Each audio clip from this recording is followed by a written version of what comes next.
But in the modern day, there's just a handful of sets that are the most significant when it comes to the affiliations of West London's most infamous rappers. As mentioned before, the gangs in the streets of Shepherd's Bush, where Central C spent his formative years, would eventually break into two main gangs, 12 World and 12 Anti. Meanwhile, their ops in rival hood Ladbroke Grove would begin to call themselves 1011. 12 World was known for particularly two main rappers, Sav 12 and S1, while other lesser known members include guys like R2, TR2, SJ, Paps, Nico, SB, J-Trap, and J-Juts. 12 Anti, who were at least at the time very close with 12 World, is nowadays best known for seemingly being the main gang that Central C associates with, while other rappers from the gang include guys like F. Box 12, Little Catty, A2 Anti, Two Things, Bankroll Bugs, S2 Saucy, and Longs aka Hamilton.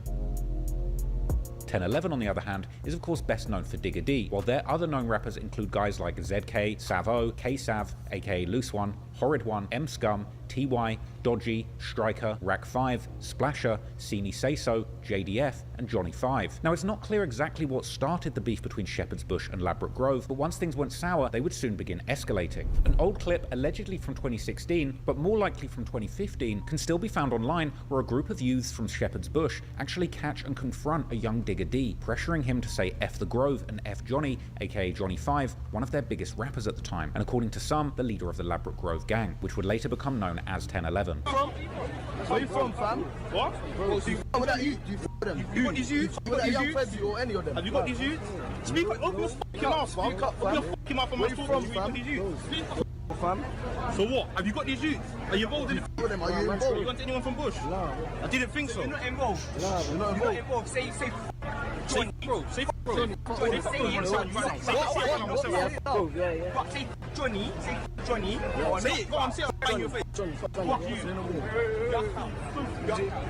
Digga has since rapped about this incident on numerous occasions, like on his intro song for the album Naughty by Nature in 2022, where he mentioned that it happened on Boxing Day, the day after Christmas, and that he brought himself a shotgun soon after to protect himself, as well as ending the song saying that after buying the dots, or shotgun, he then got the nickname Shotty Shane as he begun his Get Back campaign, even accusing the Shepherd's Bush members of turning him into a demon in the streets. In May 2016, Digga would drop his first music video called Hella Bands, where he can be seen in Grove with the rest of the 1011 members, AR916 as they were going by at the time. But this is a track all about trapping, specifically picking up good rocks, and there's no real disses to specific ops in the song other than just generic references to rivals. But Digga does make it clear that he's well armed, even mentioning the shotgun that he'd supposedly bought after that incident with the Shepherd's Bush members. The music video would also show that the police were watching their block, as they would literally pull up and chase 1011 members away from their own video shoot. A few months later, in July, 12 World rapper Sav 12 would drop a song originally titled 12/10, although the title has since been changed to No Hook. The song's reference to 10 appears to be a clear diss towards the W10 postcode, which guys from Ladbroke Grove like Johnny 5 would be repping on their social media at the time. And saying 12/10 essentially means that his crew from 12 World are above the 1011 crew. As only a few months later, he would also drop the song Let's Get It, where he would repeat the same lyric, whilst making it clear he was talking about their ops. However, in general, both sides would keep releasing music with rather generic disses towards their ops, until November 2016, when Digga would drop the song and music video simply titled The Truth. The music video would show a young Digga surrounded by masked up goons, while he would rap bar for bar, dissing numerous ops explicitly by their names, many of these being Shepherd's Bush members, like a guy called Guops, and Creep Sav, aka Sav 12, saying that he left his bike and ran when one of Digga's members pulled out a gun on him. Digga would once again mention the time that he had been pressured to diss his own gang, saying how he had got a gun afterwards, and seemingly admitting that his friend R9 got arrested for the same firearm. The self-snitching would continue, as Digga would also seemingly admit that his gang had stabbed an op called L1, this actually being a female member from Shepherd's Bush, with Digga actually bragging on another song called Violence that the gang will stab their ops regardless of gender, and that they stabbed up L1 because she was from 12 World, as well as saying that he stabbed the boss of his rival gang the same way that his friend had scored on Harrow Road rapper from the Mozart estate, Fredo, an apparent reference to an incident where Fredo was stabbed by a 1011 member named CJ at a carnival, apparently leading to a retaliation days later where CJ was stabbed in the eye. Digga would then end the song by saying how he's shooting people from Notting Hill Gate to the end of Bellow or Portobello Road, meaning basically the entire W11 and W10 area that he reps, and that the beef can't be settled, and that's why he keeps a gun on him. It's much harder to find somebody who stabs somebody in the UK think, drill scene, as they were one of the first groups to go so in detail find about the specific crimes that were going on in the area. However, in 2017, their unfiltered style would escalate to the next level after the brutal murder of a 19-year-old Abdullahi Tarabi, better known in the UK drill scene by his nickname T-Wiz, who surprisingly was from nowhere near 1011's area. T-Wiz was allegedly a member of a gang called N-Gang, located located all the way You in the can go town to of jail where Norfolk. This everybody area come has its through own with gang silence rivalries, too, one of like, which was between this is N-Gang and crazy. another gang called Rayners Lane from a suburb with the same name. In April 2017, T-Wiz would leave his home around 3 PM to go to a nearby store, where he would allegedly run into youths from Rayners Lane. Wiz would allegedly have some kind of confrontation with these youths,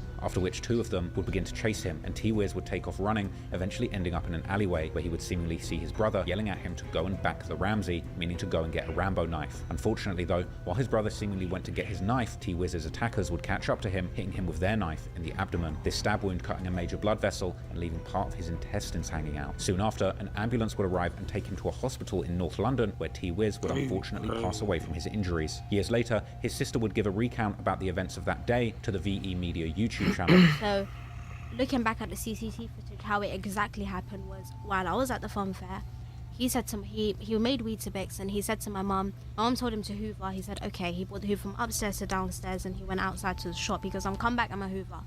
So when he was at the shop, he saw his ops, and then my house was 2 minutes away. He could have easily went back home, but the thought of like bringing danger to my mum's doorstep, he never went back home. He went the opposite direction.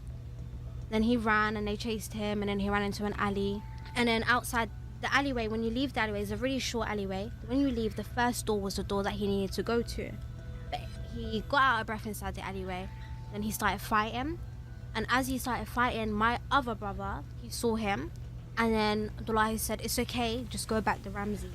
Like, he basically saying, I'm going to fight them off, you go and get them, you know? So my brother goes all the way home, and he comes back. And when he comes back, it's too late.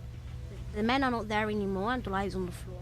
And it's a very gruesome sight. And the CCTV footage of the house shows you everything, like to the T, even the noises. It was just very wild, and I got PTSD from that. As his sister mentioned, T-Wiz's broad day execution was even captured on a nearby security camera, and with the staggering amount of CCTV cameras in London, it wouldn't take long for the police to find their suspects, and they would arrest 4 teenagers on suspicion of carrying out the attack, which was followed a few days later by 2 more arrests, with these 2 getting charged with the actual murder the following day. The younger one would turn out to be a teen named Tamba Momodu, better known in the streets as T-Rose, likely getting his nickname derived from the infamous Chicago teenage driller D-Rose. However, later that year in October, after a 2-week trial, both charged teenagers were found not guilty, which may have been largely due to the fact that no witnesses wanted to come forward, as the judge in the case would even note that had this not been the case, the outcome might have been very different. For example, as T-Wiz's sister would later tell VE Media, her brother, who had supposedly witnessed at least part of the attack, would refuse to testify during the trial, despite seemingly being the key witness. My brother, the one that found him, was meant to be being a witness. How can you ask him to be a witness? He just, like, you know, there's no way he's going to be in the same courtroom as the person that he saw. You know what I mean? And that was that's a big ask, you know? So we didn't even want to ask him. It's more of a, we can see he's not going to do it, you're not going to ask him. That's just crossing boundaries. Do you know what I mean? Mm-hmm. And he's the only one that was there, like, to literally say everything to the T. And there's no way I feel like that's, even now, I don't even wish he did that. Because why am I asking you to do that? As a sibling, that's a heavy ask, you know? After his release, T-Rose wouldn't simply take the win and continue his life, as he was an aspiring rapper, AKA, and now we don't seemingly want saw to these snitch. events as his chance to get some more attention in the drill scene. And in January 2018, he would drop a song called No Lie under his rap name Terror RL, together with a highly disrespectful music video where he would essentially reenact the murder of T-Wiz, while starting his verse by dissing 156, which is an alliance between 3 different gangs, one of them being the N gang that T-Wiz was part of, and saying how his ops can get hit like Wiz and that you can't run from him because he moves quick, before later in the song practically confessing the murder several times, like rapping how all his ops know how he put a man's name on television. However, as a side note, T-Wiz's alleged killer T-Rose would eventually receive a similar fate to his alleged victim, because on October 2020, T-Rose would be gunned down in an assassination-style drive-by shooting all the way in Telford, where he had reportedly moved to escape his past life. Shockingly, as the police would eventually work to solve this particular case, they would arrest one of T-Wiz's brothers and his cousin as suspects in the murder, which had allegedly been planned out for a long time and involved 16 trips to Telford, including 4 unsuccessful murder attempts and numerous car swaps and burnings in order to hide evidence. But interestingly, these arrests would only take place in 2024, but in the 2023 interview with VE Media, T-Wiz's sister, who was seemingly unaware of the revenge plot, would say things that many people would later take as further evidence that some people in her family were indeed more interested in street justice than legal justice. The outcome could have been different if people were willing to testify, but there was barely anyone willing to testify on that day. Firstly, my family didn't want him arrested. Well, it was half. It was politics within the family. Half of them wanted street revenge and the other half wanted justice from the court. Like me, I don't know. to personally, even if you got life, I wanted him dead anyway. So like, do you know what I mean? It's just not, you kill someone, you need to die too. You don't need to go to jail for the rest of your life. You need to die. We can debate that. No. If you kill someone, you need to die. But anyway, T-Rose wasn't the only one dissing T-Wiz in music, because all the way back in Ladbroke Grove, 1011 members would begin to participate in the dissing heavily. This is because 1011 had become close with T-Rose's gang in Rayners Lane, and already in July 2017, when T-Rose was still locked up awaiting trial, Digga would shout him out in the song Kill Confirmed, where he would literally say how Rose's killing of T-Wiz was confirmed, while also seemingly implying that T-Wiz's younger brother had gotten shot but survived, unlike T-Wiz himself who passed away. Digga would also comment on apparent claims in the streets that 1011 hadn't touched anyone from N-Gang themselves, saying how that was a lie. And in his verse, Sav O would continue the dissing, saying how his ops better not slip when they're gliding, UK slang for sliding, or hunting their enemies, because they might die like T-Wiz. But while 1011 was seemingly focusing on dissing T-Wiz and the N-Gang particularly hard in their music, in real life, they were deeply entrenched in their beef with the Shepherd's Bush gangs. And on the 15th of September 2017, they would allegedly attempt to score. At around 9:40 PM, 3 alleged 1011 members were seen walking on the Primula Street near the White City estate wearing masks and armed with machetes. However, when the police would make it there, the trio had already left the scene. But about an hour later, the same trio would then be spotted walking within the White City estate, seemingly looking for their ops. Now, what happened next is somewhat open to interpretation. According to local news, one of the Shepherd's Bush gang members from the White City estate would notice the trio and begin following them around the estate, while calling other members to help, who would then join the hunt armed with their own weapons. This hunt ultimately ending with one of their own, a 16-year-old, somehow getting stabbed by the 1011 members, but fortunately surviving after being taken to hospital. However, according to the online drill detectives, the 16-year-old, who would allegedly be a 12 anti-member called Twin, would be stabbed first, after which his friends would try and hunt down the 3 1011 members, with a widely circulated CCTV footage capturing 2 of them, M Scum and JDF, successfully running away from them.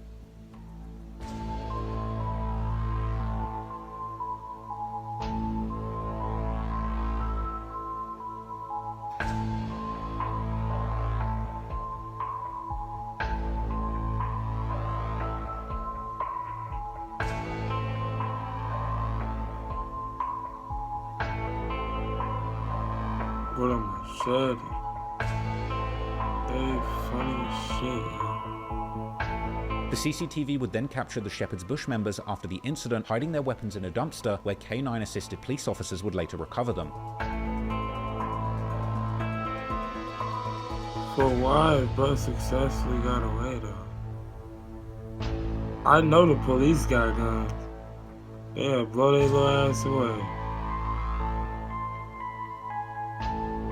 That's crazy. How y'all gonna be gang Only a few members weeks and after y'all this ain't even incident, got 1011 would guns come sent out with a over song or played for the nothing? Pagans, including This is Digga just D, Red ridiculous. One, and Sav O. The song would feature this trio dropping Why is numerous everybody disses running towards around Shepherd's like Bush members, with Digga starting the song by saying how he saw 12 anti-members ST, also known as the rapper S2 Saucy, and Banks on Instagram Live, and instantly went to their location with a shotgun but ended up missing 2 shots. He would then continue by seemingly referencing the incident a few weeks earlier, saying that he swears that several 12 anti-members got stabbed, before listing several names, including Guaps, who is better known as the rapper Box 12. But Digga wasn't done, as he would next aim his disses towards the 12 World side of Shepherd's Bush, saying that if Jeezy, also known as the rapper J-Trap, had tripped, he would have gotten stabbed, before also dissing Creeps, aka Sav12, as he would make a reference to a rumored event where someone from his own gang had allegedly shot at his mother's house, and how he hadn't done anything in revenge. Digga would also mention an infamous member of 12 World called the General, saying how Sav12 is broke because he was wearing General's tracksuit in the music video for the song Trap Goes Dead. Now, side note, a few months before the release of this song, 12 World General, real name General Webster, had become the UK's first ever case of someone doing a murder by throwing acid, when during a confrontation of a rival gang member involving a bottle of acid, had accidentally ended up spraying an innocent 47-year-old woman who would get severe burns and end up dying from medical complications a few weeks later. Honestly, it's so tragic, and this just goes to show you how innocent bystanders still get caught up in the crossfire in all kinds of ways, which is exactly why this gang violence needs to stop. But what makes this case extra crazy is the fact that the General was well aware of how dangerous a weapon a bottle of acid could be, as he himself had been a victim of an acid attack. But anyways, Digga and his 1011 goons weren't just dissing their close by ops from Shepherd's Bush, as he and Horrid One